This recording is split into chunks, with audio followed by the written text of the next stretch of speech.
শিয়াল আতঙ্কে দিন পার করছে লালমনিরহাটবাসী।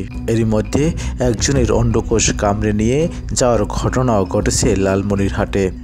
এদিন এক রাতেই শিয়ালের কামড়ে 9 জন আহত হয়েছেন। বর্তমানে শিয়ালের কামড়ে আহতরা লালমনিরহাট সদর হাসপাতাল এবং আশঙ্কাজনক অবস্থায় 2 জনকে রংপুর মেডিকেল কলেজ হাসপাতালে ভর্তি করা হয়েছে। ইতিমধ্যে সিসিটিভি ফুটেজে শিয়ালের আতঙ্কের চিত্র পাওয়া গেছে। গত সোমবার রাত 9টার দিকে শহরের ব্যস্ততম এলাকা মিশন মোড়, সার্কিট হাউস, পুলিশ লাইন ও বটতলা এলাকায় ঘটনা ঘটে। ঘটনার পর থেকেই রাস্তায় রাস্তায় লোকজনকে লাঠি হাতে পাহারা দিতে দেখা যায়।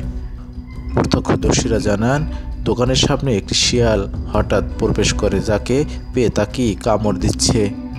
এ সময় শিয়ালটি কুকুর আক্রমণ করতে গেলে উল্টো শিয়ালটি কুকুরগুলোকে ধাওয়া দিচ্ছে। শহরের লোকজন শিয়ালটিকে মারার জন্য ধাওয়া করেও ধরতে পারেনি। পরে চতুর শিয়ালটি লোকজন দেখে লোকালয়ের যে কোনো ঝোপঝাড়ে লুকিয়ে পড়ে। কিছুক্ষণ পর শিয়ালটি বাহির হয়ে আবার লোকজনকে আক্রমণ করে। এভাবেই অনেক সময় ধরে শিয়ালটি মানুষের সাথে লুকোচুরি খেলা খেলতে থাকে। শিয়ালটি আবার কখন মানুষকে আক্রমণ করে সেই সংখ্যা জেলা শহর, মিশন মোড়, সার্কিট হাউস, পুলিশ লাইন এলাকার লোকজন আতঙ্কে আছে।